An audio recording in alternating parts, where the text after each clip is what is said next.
guys, this video is brought to you by G Fuel Energy. G Fuel is the official energy drink of esports. I love G Fuel because it's a healthy alternative to any other energy drink. G Fuel is filled with vitamins and minerals. It has 0 carbs, 0 sugars, and 15 calories. My favorite flavor this week is Clickbait. It tastes so good and it helps me be better at all of the video games I like to play on Twitch. G Fuel is available in lots of gas stations nationwide, or you can go online and use the code Natalie for a special discount. All right, let's start the show. Hello, everyone, and welcome to another episode of Help with Natalie Cuomo. I am in Orlando, Florida with Luke Touma. How are you today? What's up? I'm good. How are you doing? I am great, feeling kind of crazy this morning. How's Florida been treating you? Florida has been amazing. This is my first episode that I've recorded since I've been on the road. I was just in Texas, and I was in Houston, Austin, San Antonio, Fort Worth, and now I'm in Florida. Nice. It's been a crazy journey. I haven't been to New York in a minute. Yeah. Do you miss it? No. I miss my dog and my mom. Okay, cool. But, Did you grow up in New York? I did grow up in New York. No shit. What part? I grew up in Queens. Oh, cool. Yeah. Sick. Yeah. Where about? Bayside and Astoria. Oh, no shit. Yeah. That's dope. Where are you from, Luke? I'm from Buffalo, New York. Buffalo. Yeah. Okay. Do you miss it? No. I mean, like, I miss my friends and family, but it's cold. It's just like all you do is drink. How long have you been in Florida? Like, since December 2020, so a year and a half. You moved here during the pandemic? I moved here during the pandemic because I was hosting this man on the street YouTube show called Excuse Me What, and it was like a travel, like, kind of, I would go to like weird fringe communities and interview people, and Florida was the only place open during the pandemic. So you're like, I gotta go to Florida. yeah, because it was getting cold in New York, and then like Andrew Cuomo locked everything down a second time. So I was like, all right, well, I can't do it here. And then I was like, I gotta go to Florida. And then my girlfriend got a job in Orlando, so we chose Orlando. I didn't know shit about Orlando though. That's cool. I do notice you have so many posts on your Instagram about your girlfriend. Yeah. That's very cute. At first, I was like, wow, she's definitely making him post this. And then I was like, no, I think he actually loves her. No, she's amazing. Yeah, she's great. No, she doesn't make me post anything. No. I enjoy her company. I'm so cool. jaded. That's awesome. Yeah, that's so funny. You thought she was like in my ear making No, me because post. that's what happens in relationships. I think when a guy posts about a girl, it's either like, oh, what did he do? Or now he has to make a nice post, or he genuinely loves her. And then I'm like, oh, he genuinely loves her. Yeah, she's amazing. That's awesome. So how'd you guys meet? Is she a comic as well? She's a journalist. And I actually met her because she was a journalist for New York One in New York. Okay. But she waited tables on Thursday nights at the Grizzly Pear in the West Village. Okay. And so I was just like, would sometimes do spots there. And then she was there on Thursday and I was hitting on her. And then I came back the next Thursday because she was like, come back next. I asked for a number. She's like, she's a lot older than me. So she was like, you're too young. And I was like, come on. And then she was like, come back next Thursday. So I came back next Thursday. Wow. And I dropped a line on her. I was like, look, you can give me your number or not, but I'm not coming back again. I was like, you're 2 Thursdays cute. You're not 3 Thursdays cute. What the fuck? Kind of a dope line, a little bit of a push and pull line, and it worked. So then she is definitely 3 Thursdays cute. she's beautiful, but you can't seem.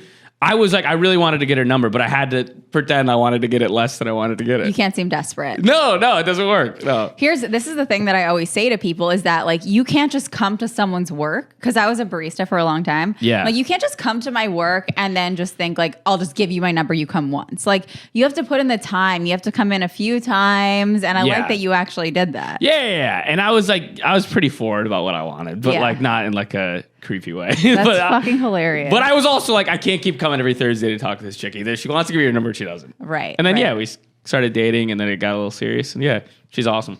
That's cool. Yeah. So what would you say is the best advice you've ever received? Best advice I ever received was from my mom, and it was a little racist, but she said, have balls like a Jew. My mom is a crazy old Italian lady. Her advice is to have balls like a Jew. She would say, don't fear failure, don't fear embarrassment, have balls like a Jew. What she was saying was that like, Jew, because we are from Buffalo. Hold on. hold on. That came out of nowhere, didn't it? Have balls like a Jew. Have balls like a Jew, not literal balls. It's meaning interesting. like I'm Italian and Jewish. Yeah.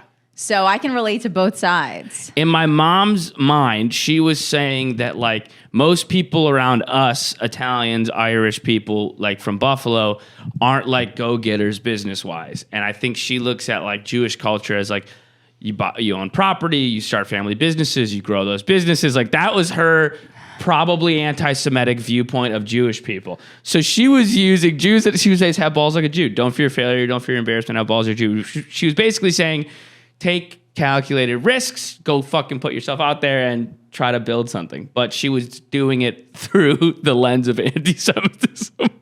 So yeah, that was my best advice, was a quasi-racist advice from my mom. When I think of balls like a Jew, I think of all the Jews I fucked and how much cum came out of those balls. And there's this one guy I had sex with, and he came so much, and he was like, wow, Natalie, that was an ocean. And it was disgusting. We never fucked again. You fucked a guy who came a lot, and then he addressed... That was the worst line I've ever heard in my life, Luke. Wow, Natalie, I came like an ocean? Yeah, it was disgusting. And I just made fun of it with my friends for years. Jesus Christ. Yeah. That's so weird. That's disgusting, right? That's like the least sexy thing someone could... No, it was disgusting. Dude, that's ridiculous. I'm so sorry. Have you fucked a lot of Jewish dudes? I mean, it's New York, right? It's a good point. I mean, Very I actually haven't fucked that many Jewish dudes when I think about it. My mom would want more. So your dad's Italian, your mom's Jewish. Yeah. So you're a legit Jew. Mm-hmm. Your mom's got to be Jewish, correct? Otherwise, you're kind of like a hat. Like, it's kind of bullshit, right? Bullshitting. So I do have balls like a Jew for sure. You do, for sure. Nice. Yeah, So, no. That was the advice, though. Wow. And how did you embrace that? Like, what's the first step that you took to have balls like a Jew? I mean, I dropped out of college to do stand-up, which she was super pissed about. And I was like, you fucking gave me the advice. I'm being super Jew ballsy right now. Mm-hmm. And fucking then, that was, I dropped out of college to do stand-up when I was living in Boston. And then just like, I was like, I wasn't going anyways. I was like flunking out, so I just stopped going. What'd you study? Marketing communications. Okay. Yeah. I wanted to like work in the music industry. Okay. On like the back end, you know? Not like fucking... Interesting. So so that's the first way you like took that advice. Yeah. Do you think about that often? Like, what does it really mean to you? Like, funny shit aside. I think about it when I think about like my career, and then I think about other people in comedy where I'm like, I see comics especially they don't do things they should be doing, usually like on the internet, because they're scared of looking a certain way, like looking like cringe, or their other comic friends making fun of them or whatever. And then you see them all like takes comics so long to come. Look at every YouTuber or Twitch streamer or whatever. They're on their shit. They know exactly what to do. They broke it down to a science. There's analytics, whatever.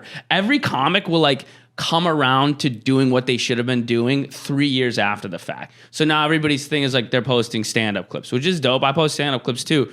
But like, I'm like, why did everybody start doing this in 2022? Like there was like the guy, I don't know. I just feel like comics will do something. They'll see someone do something successful. They'll shit on it. And then they'll wait years of themselves not succeeding. And then they'll eventually come around to start doing it. Like podcasts, and first probably Twitter, and then podcasts, and then stand-up clips, whatever it is. You know what I mean? So when I look at it, I'm like, I pay attention to trends and stuff, and I look at like YouTubers. I see nothing wrong with like if a YouTuber is like crushing it, and there's something I could take away from it, and I could build like a following online.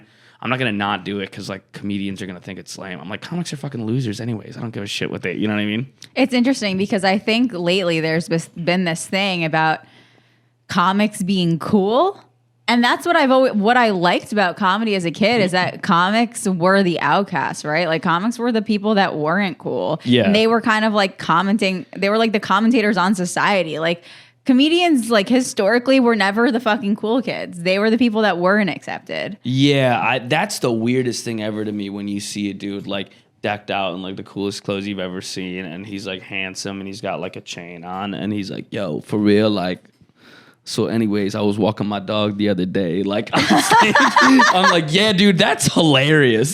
That's hilarious that you're hot and you're dressed like A$AP Rocky and you're doing stand-up. You know, right. Like, oh, yo, bro, for real. Like, shit. I was thinking, like, you know, the supermarket's like crazy. Like you see those guys now. My buddy Devin Costa, really funny comic. He had like a sketch about it where he's like, he calls him just like the cool comic. Yeah. Like the cool, like it's like Drake comedy. Like, yo.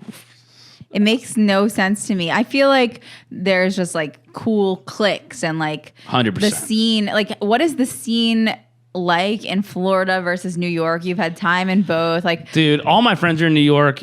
I'm really excited to see them again and hang out with them. I am so gonna miss doing comedy here. These like Jake, we're in my buddy Jake's place right now. Dude, the comics here are so not annoying, and it's like, it's interesting. Like they're not close enough to mainstream. I feel like the reason everybody in New York and a lot of times LA, like the comics get so bitter, is because they're adjacent to really successful comics. So they've seen like Tiffany Haddish or Hassan Minaj or whoever gets all these Pete Davidson, like they just get opportunities from the industry. They become rich and famous, and they date celebrities and whatever. And so, you're still doing spots at the stand, so you're kind of like bitter about it.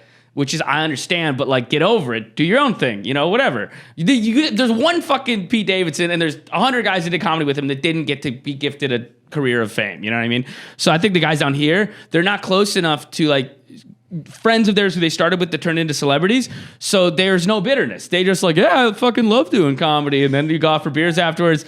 And they all have huge social media followings because they don't have that like comic community to like guilt them about like posting like this comic thing where it's like, yo, don't try. Cause like if you try, it's lame. And then like 3 years later, you start trying because you're still fucking moving boxes for a living or whatever. So like these guys all have big followings online, all bigger than me because they don't have any like internal embarrassment. It's like they all took my mom's fucking advice. They all got balls like Jews. They post online and they have big followings and they don't care. Some of them do sketches, some of them live stream, some of them just do like stand-up clips or like whatever. You know what I mean? But like I love the comics down here. They're cool as hell. So I've been genuinely on my Twitch stream just going on motherfucking rant after rant after rant about how toxic the New York comedy scene is. And like, listen, I love New York. I think New York produces the best comedians in the entire fucking world. I think you go to New York, you become better. It has the best writers. Like you just become better. Like on the road, I'll like look at a comic. I'll be like, damn, if they were in New York, they'd fucking like, you know what I mean?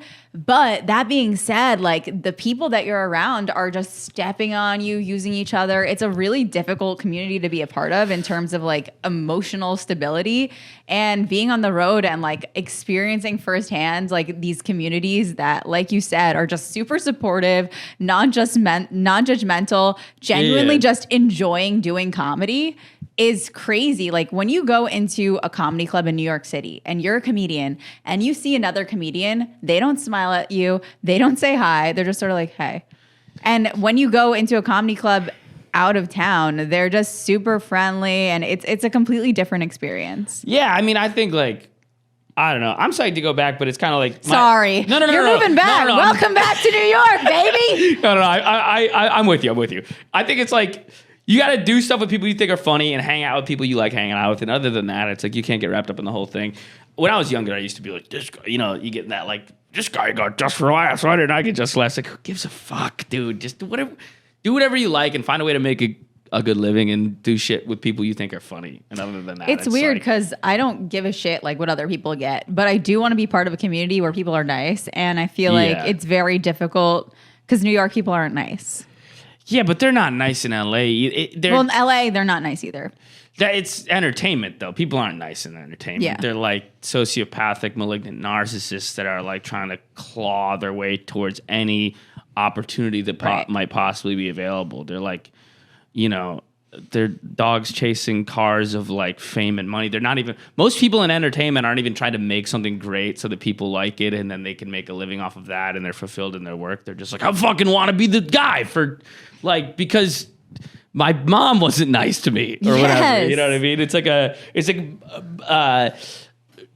directionless filling of whatever your void is inside. It's like you just like it's like almost neurotic, like I just want to keep filling with more stuff. Give me a fucking Netflix special, this and that, you know what I mean? And then like everybody's so narcissistic, everybody thinks that they're everybody thinks they're Carlin. You know but then like you think you're a genius. You go on the road and people are like nice. Yeah, because why would a comic in Charleston, South Carolina think they're God's gift to the earth? Like, there's not, you know what I mean? Like, there's nothing in that scene to breed that type of narcissism. Whereas in New York, it's like, well, he got this, but dude, fucking Louis saw me, and Louis said I'm the man, and I'm hilarious, and I fucking killed, and he followed me, and he bombed, blah blah blah, blah blah blah, and then like, yeah, it's like this, like, it's like a weird duality of like deep seated insecurity where it's like, I'm not getting things because I'm not great. And then like at the other side of that is like extreme narcissism where it's like, I am the genius Richard Pryor of the world. You know what I mean? It's like,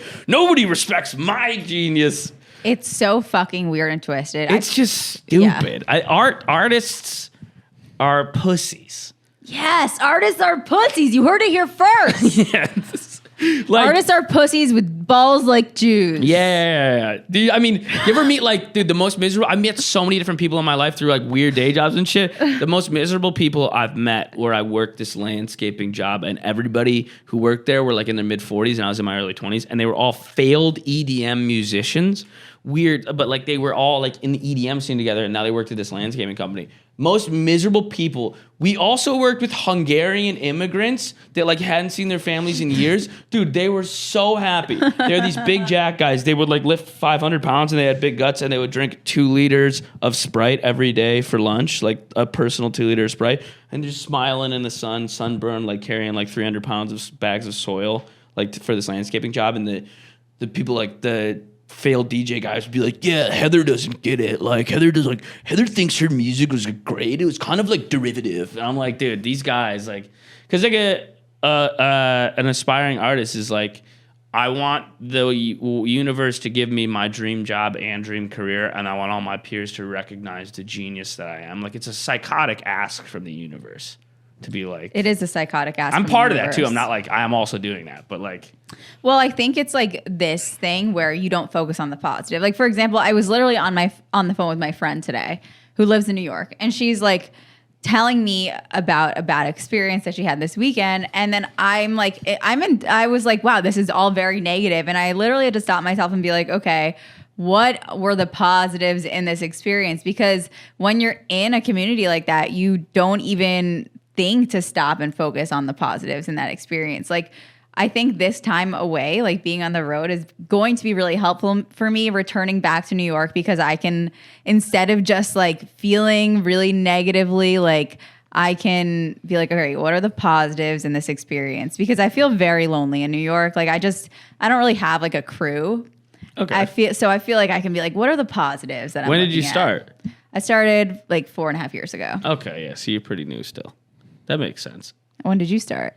Like 8 years ago. Okay, so you're pretty new too. Yeah, exactly. But I mean, like, you're doing well. I'm sure if you started at like open mics, the people you started with, most of them probably are like not doing it or still doing like open mics and shitty bar shows. Like if you're on the road and you like have a following and people, it's, you know, pretty new for that to be. No, the case. I agree. So those people are like, and then the people that are like already established and headliner are like, So I'm just sort of. Yeah, I feel you. I would just fucking ignore. Who cares? You know what I mean? Yeah. Like, I don't know. I'm always like, I used to care so much about like, this person doesn't like my shit or whatever. I'm like, that guy's a loser. Who cares? You know what I mean? If it's not Louis C.K. or Chris Rock, that's like, you need to do this better with your comedy. Like, Yeah. Whatever. I also like, that's why I like making friends that aren't comedians, like new friends. Like, I just like, dude, I used to hang out with this dude, Al. Al's a fucking man. I just met him at a bar. The bar was like, it was like all these young, hot people, and they were having a birthday party. And then there was just this one kind of grumpy, like 35-year-old, like chubby guy. And he was just like sitting there like that. And I literally just looked at him and started dying laughing. I never met him. I was like, what are you doing here? And he started dying laughing. And then we just started getting drunk together. And then that's when my boy, Al Paz. Damn. Al's the man. So I love like meeting someone who's not a comic and hanging out with them because it gets a little, you know. You date comedians though. You dated comedians. I have, and What's that like? It's something that I wouldn't do again. Okay, nice, nice. I never dated a comic. I don't know what it's like. Yeah, I wouldn't recommend it. Yeah, it's a lot of comedy talk, huh? Is there a lot of comedy talk? No, there isn't a lot of comedy talk. There's a lot of. I feel that when you date a comedian, there's no way to not have it be bad. But anyway, wait, what do you mean? It's not good. Like you don't need that to be attached to your career. Like I've learned that like I want my romantic life to be private. I get what you're saying. It's not separate. Yeah. I want whoever I date to be private. I just don't need that to be in the public eye in any capacity. For sure. Yeah, I feel you. But it's that's interesting. I guess I've never. Because like whenever anything happens, like when you go through a breakup, like that's really painful, right? What makes it more painful? Everyone else in the world's like having their 2 cents on it too. And like it being talked about on podcasts and shit. Yeah, it's just not necessary. It's not something that like you that need sounds to happen. horrible. But I want to ask you, speaking about like making choices in your career and doing things that are awesome and courageous. You have a Snapchat show called Left, Right, Center, right? I do. And I've played that. Is it inspired by that dice game? No, I don't know what the dice game is. You don't know the dice game? No. There's a dice game called Left, Right, Center? Before I ask you, there is a dice game. It's called Left, Right, Center. And I've played it with, I used to play it with my ex's family. Like it was like the family time game. Yeah. Basically, everyone gets like 3 starbursts. And then you like, you roll the dice. And like if it says left, you have to give 2 to the left. Whatever. It's not interesting. It's a dice game. Okay, cool. Tell me about Left, Right, Center. Oh, thank you. It's inside the actor studio. No, it's so I was doing this Man on the Street show, and it's called Excuse Me What, and then we got on to, well, I could tell you about the Left, Right, Center is a show on Snapchat. If you want to watch it, you can watch it. It's doing really well. Basically, every week I just, it's a talk show, a green screen talk show where I just go through whatever happened in politics that week and just kind of make fun of both sides. I pitched it to the Snapchat people as like Jon Stewart era Daily Show. It's not that good, as good as that, but like that was the inspiration for it. Like I like the way that he's obviously like lefty, but he would make fun of both people, you know, like no disrespect to Trevor Noah or whatever, but I'm like, this is really one-sided when I watch that shit, you know? And then on the other side, it's like Steven Crowder, like that guy's killing it. He doesn't say numbers, but it's like super one-sided. Again, it's like, I like when there's like a bipartisan, like political comedy doesn't need to be as fucking lame as it is right now.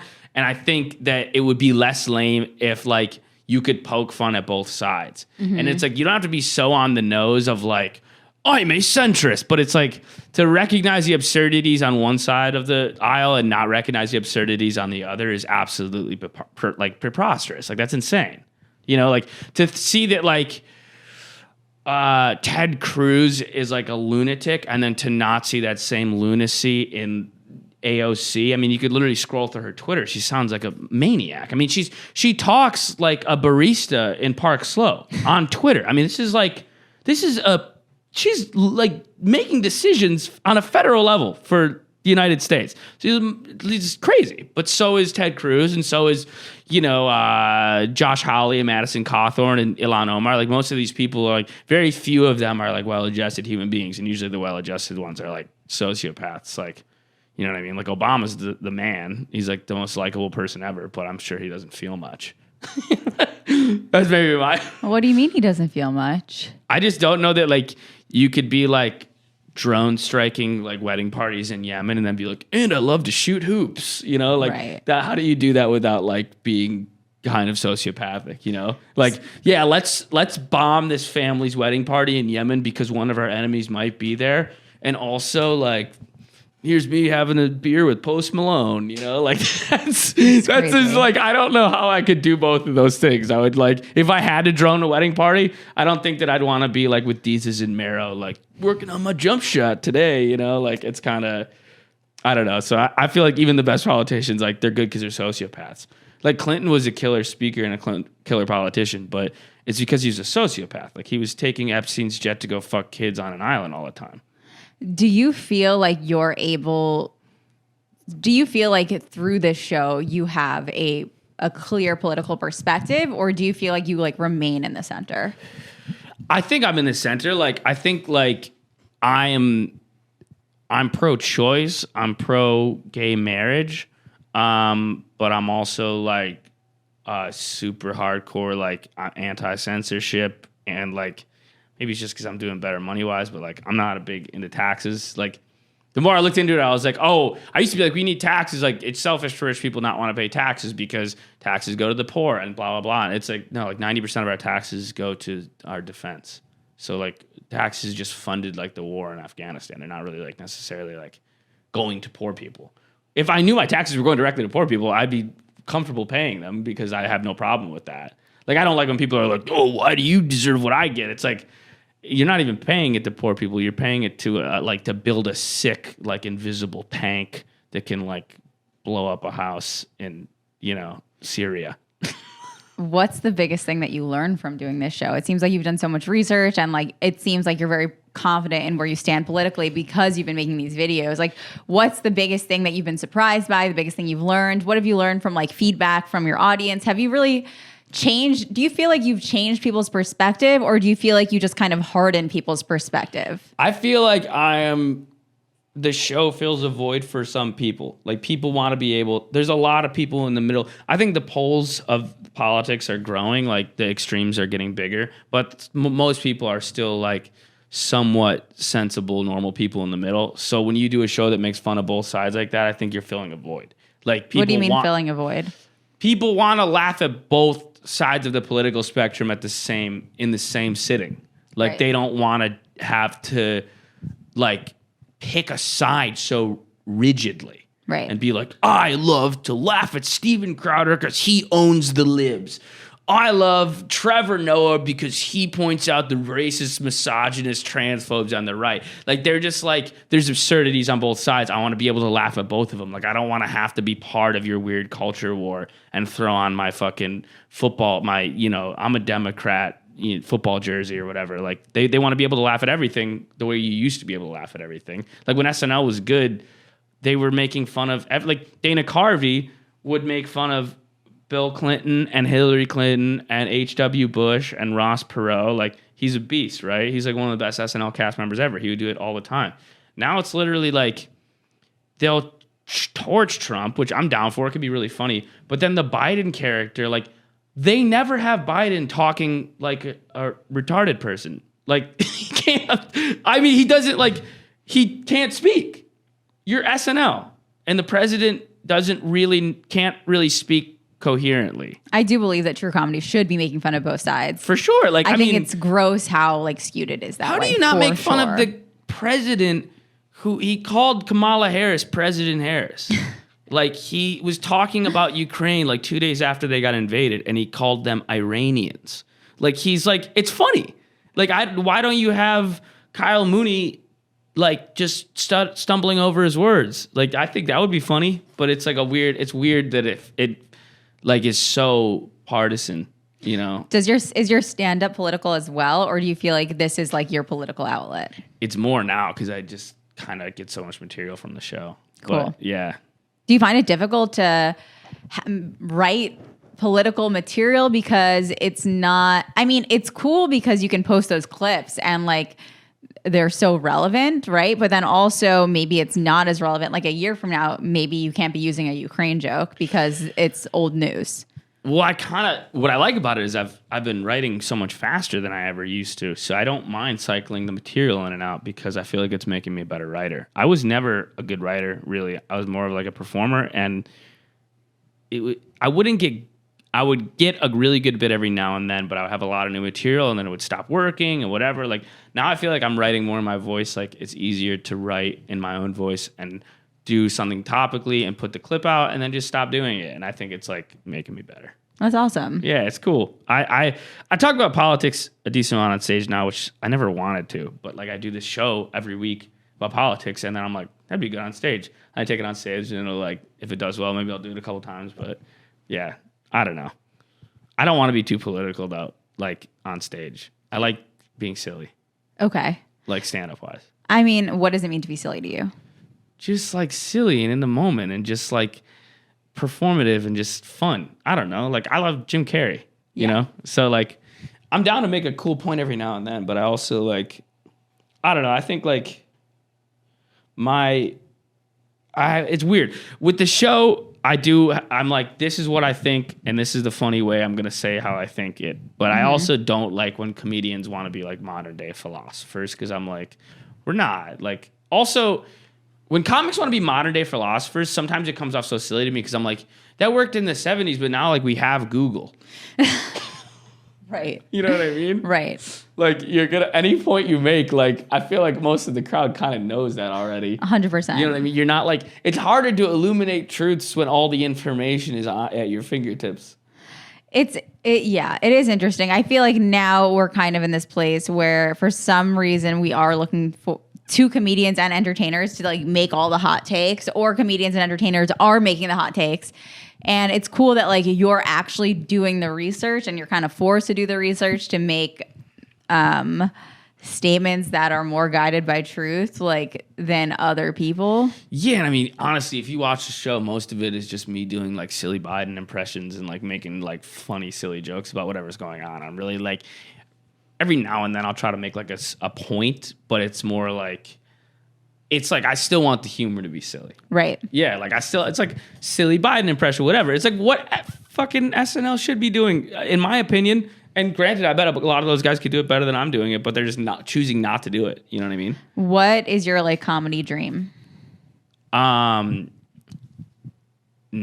it's like I just want to build stuff myself and have a big following off of it and tour and like I don't know. I look at like Andrew Schultz. I'm good friends with Tim Dillon. Like those guys, like Shane, like what they do. I'd like to do that. I'm good on like being like. I don't think anybody in mainstream wants to choose me for something, which is fine. That's their prerogative. But I also think like it doesn't seem as fun as it used to. It seems kind of exhausting. Like being a mainstream celebrity, it doesn't seem fun anymore. It seems like you're terrified all the time. What do you mean? Like about being canceled?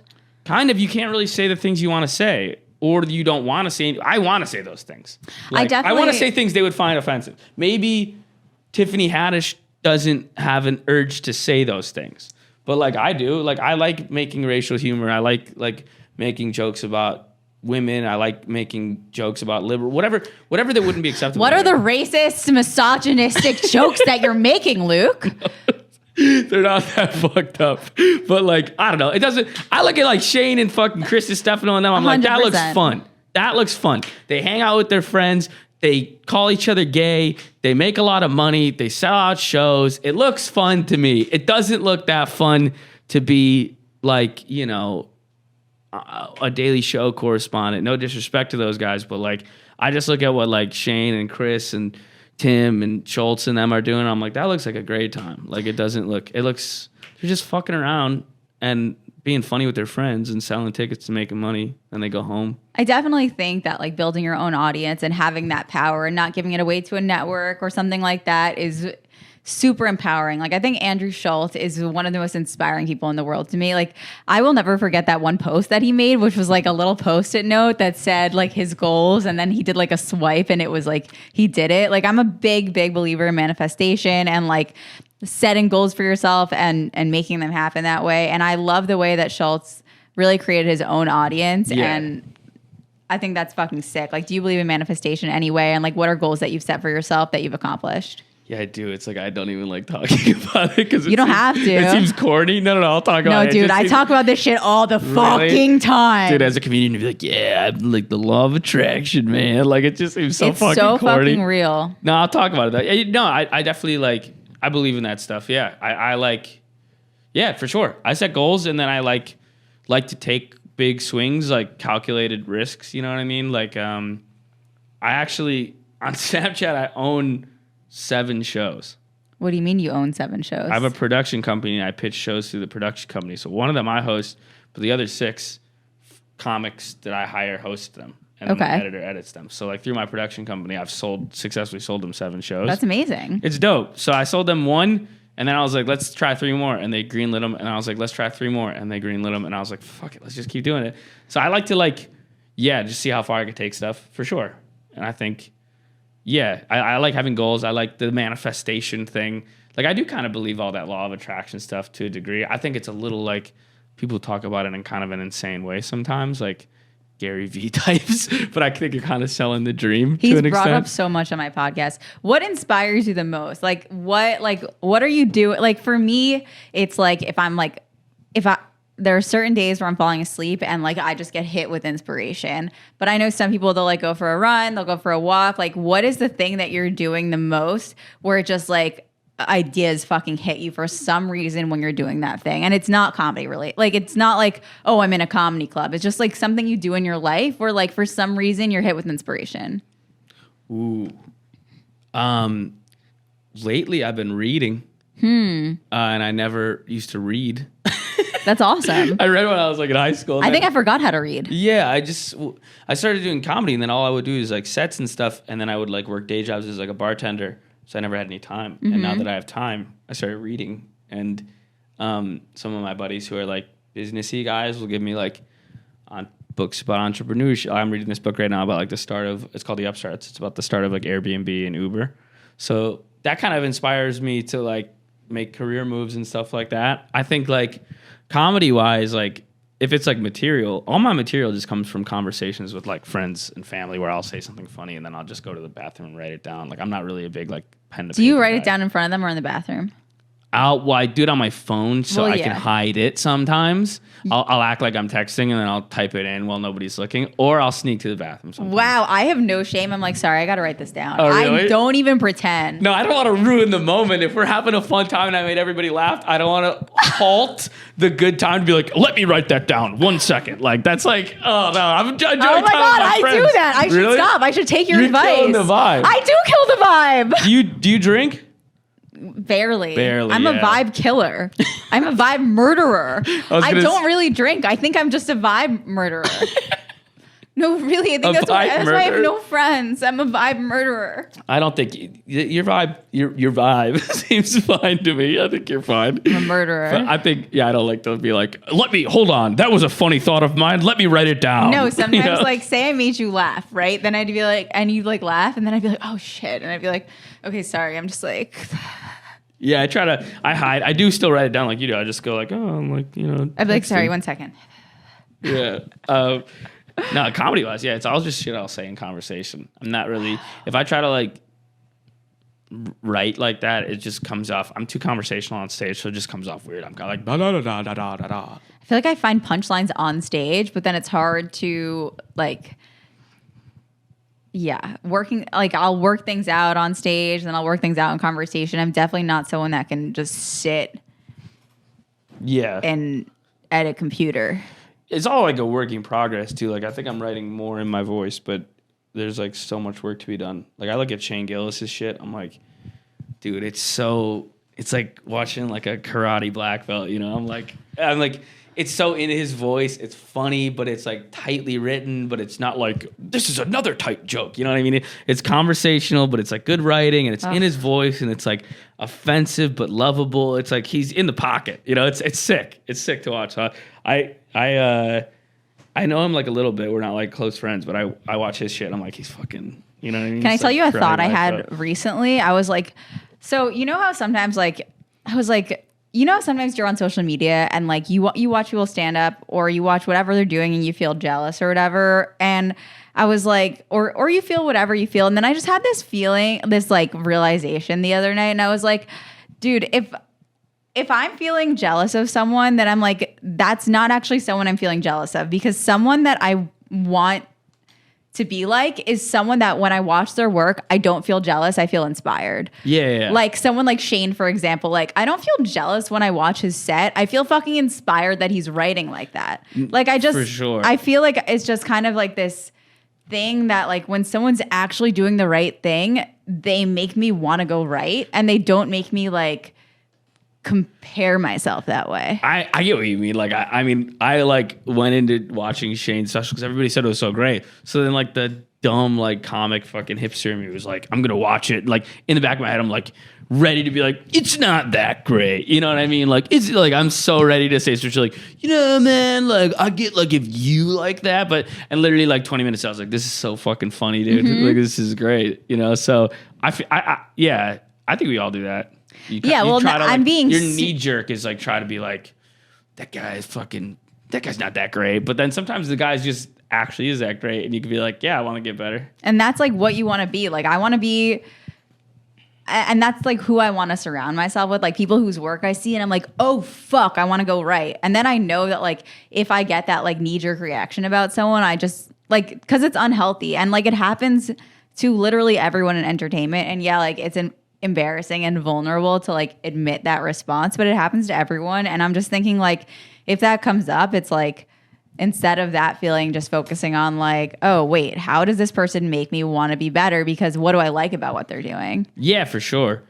I also think like I'm just doing better money wise now, and it like way less bitterness and jealousy because I'm like, if I want to become a big comic and sell a bunch of tickets. If that doesn't happen, I still have a great life and I could travel and eat good food and go to basketball games and whatever. Like, so I think my comedy's gotten better because I'm less like fucking rigid about it. I'm just like, this is a thing I do that makes you happy. And then also like, I don't have that internal monologue of like, why did that guy get a late night set? I'm better than him, blah, blah, blah. You know, that shit's like, what a waste of fucking time. But I think like you spend a lot of time doing that when you're broke and trying to make it happen. I know. I feel like I've like definitely like attracted more people when I'm happy than when I'm miserable. Yeah, of course. It's natural. Nobody wants to be around someone that's like got a brooding energy. What does a happy life look like to you? A lot of money and using that money to eat good food and travel. I want to travel a lot and always do stand up and just be good at it. I mean, I'd love to sell a shitload of tickets, and be like a big comedian. But even if that doesn't happen, as long as I think my shit's good, then that makes me happy. You know what I mean? Yeah. And I want to, travel a lot. That's a big one. And I'm not really into have kids with my girlfriend. Are you going to propose? I got to do it kind of soon, How long have you, it's like 3 years?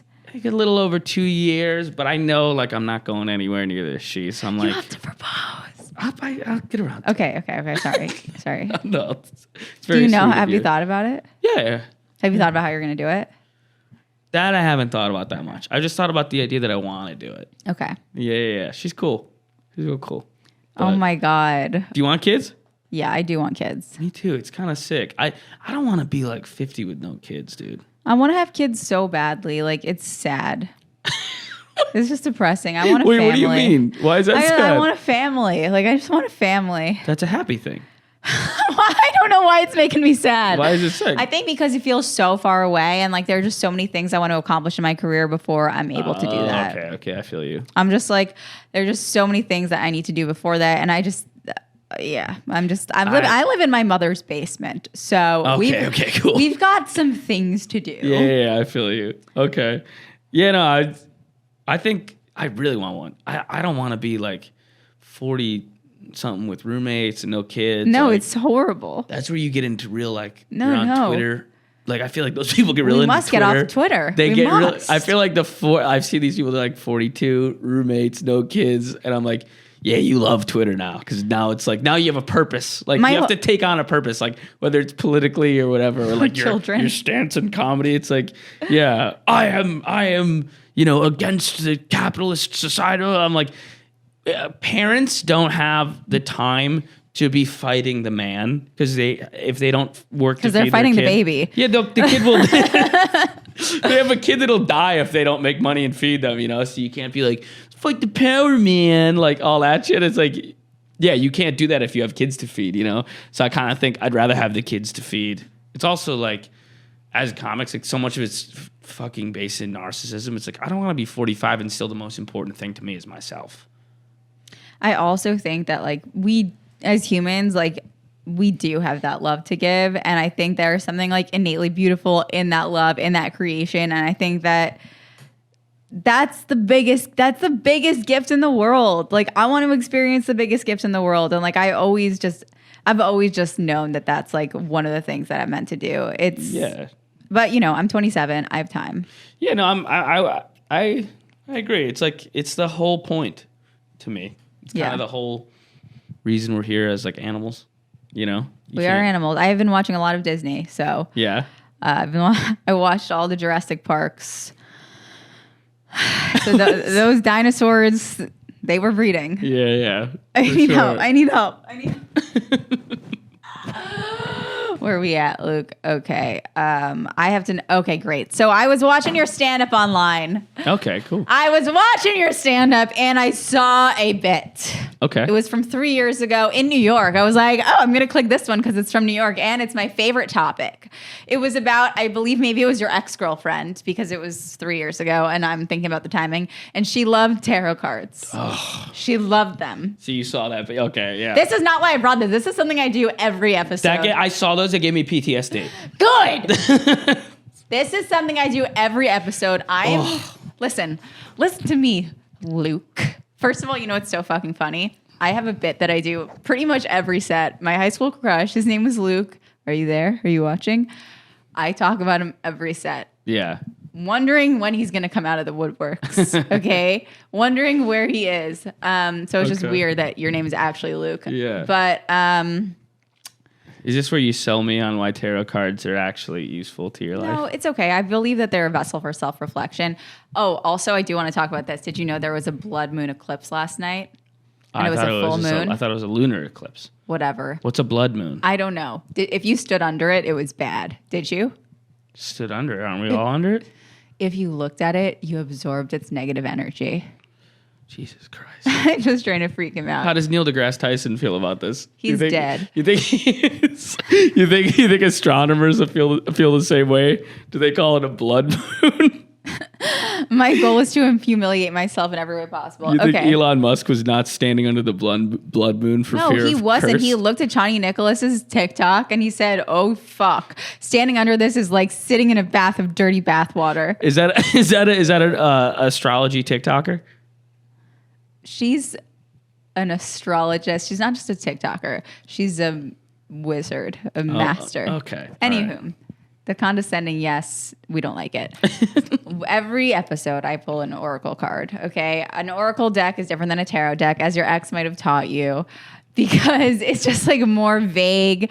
It's like, it's not like every card has to follow a certain suit. However, I'm on the road, okay? I don't have that many fucking options. And every single episode, I have a different oracle card deck. I'm very committed to every episode, a different oracle card deck. Okay. I'm on the road, so I have a tarot deck. So that's not an oracle. It's not an oracle deck. It's a tarot deck. Okay. On the bright side, it is Nightmare Before Christmas. Sweet. I like to leave it on the table for the entire episode and then pull a card to see if it encapsulated the energy of the episode. My usual podcast, I have a hand cam. Okay, where we pull a card. Luke is already not with us anymore. No, I'm with you. That's fine. I'm interested. That's fine. Do you want to tell us your prior experience with the cards? Yeah, my ex was crazy into astrology, and so was her mom. And she had a deck of tarot cards, and when we would fight, her way of coping with the fight was to draw cards from the deck, and that would be like it would give her signs of it's gonna be okay, or this is the problem. It was like an avoidance of the actual issue. I think like astrology she was so crazy into astrology. It's like a hardcore religion. What was her sign? Gemini. What's your sign? Aquarius. What's your current girlfriend's sign? Aquarius. Ah. Yeah. Whatever. I mean, I actually, to be honest, one of my exes, we did that. We would pull cards when we fought. Really? Yeah. Was he really into it too? We were into it. We did it together. We would pull cards together all the time. What is a dude who's into astrology like? I've never met a dude who's really into like tarot cards. What is that guy like? Was he like hippy dippy dude? He was my ex-fiance. We both lived in my mom's basement together. And we loved the card. Okay. We worshipped the card. He was was he big into like horoscopes and moon signs and all that shit? No, but his mother collected decks. Okay. So it was like he loved the deck as well. Yeah. And I loved the deck. My ex brought me to this weird guy in Salt Lake City where she was from. And he was supposed to be like the GOAT of Salt Lake City, Utah tarot card readers. Mm-hmm. And he had been in some horrible accident and it like wiped his brain. And now he just had like this way of tapping into people's like destinies and all this shit because of this like traumatic car accident he had been in. And we paid him like a lot of money because Max really wanted to do it. And he read my cards and looked at my signs on these charts. And he was like, everything you do is motivated by fear. That was his big takeaway. But I was like, isn't that kind of everybody? Fear is such a motivator. You for were probably everyone. in so much fear because of that chick. Yeah. I mean, She I'm was like, I'm scaring afraid the of living you. You're daylight a out fucking. of you. She was a witch. Yeah, and I was looking at him. I was like, I'm afraid now. You're a quack, dude. I've never actually gone to one of those people. I just listen to my cards and myself. Okay. I'm done shitting on it. Let's do it. All right. I don't want to. This is one of my favorite movies. Do you like this movie, Nightmare Before Christmas? Yeah, Tim Burton's the man. All right. Luke, since you're a pro, I'm going to have you shuffle the cards. Okay. This is a beautiful day. I'm finally starting to feel a little high. Things are going to start shaping up. Okay.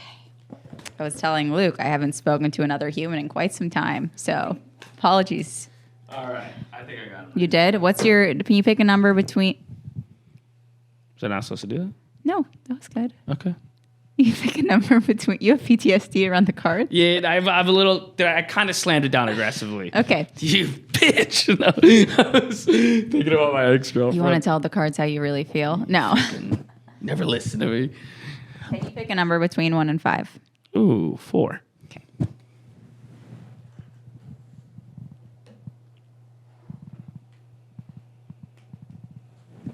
Then can you pick a deck? This one. Okay. The 3 of Candles. Oh, what's that one mean? Okay. First of all, wow. I can't believe we're using a tarot deck and not an oracle deck. It's fucking fucked up, dude. My show is all about the oracle decks. It's okay. I'm going to deal with it. The 3 of Candles. So you do this every time? Oh, yeah. I mean, How do comics usually respond to this? sometimes they're really into it and sometimes they think it's just ridiculous. Okay.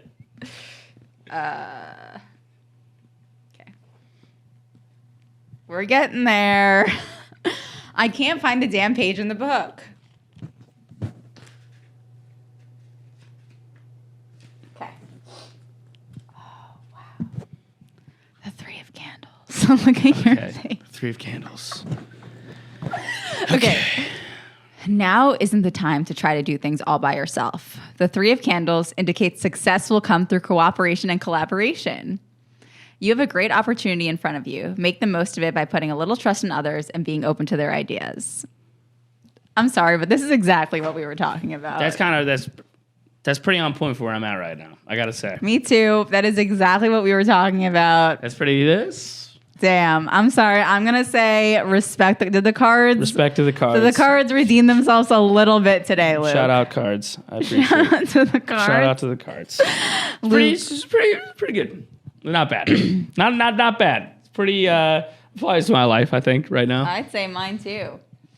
Luke, thank you so much for coming on. Where can people find you? Thank you. You can just follow me on Instagram at luke.touma. You can watch my show on Snapchat, Left, Right, Center. Yeah, come see me at a show. Awesome. And as always, you can follow me on Instagram at Natalie Cuomo _ at Natalie Cuomo on all of their platforms. I'm doing a Nintendo Switch Lite giveaway on my Twitch Sunday, March 29th at 12 p.m. May 29th, at 12 p.m. Eastern Time. May 29th, 12 p.m. Eastern Time on my Twitch, twitch.tv/Natalie Cuomo. Thank you guys so much for watching. I'll see you next week.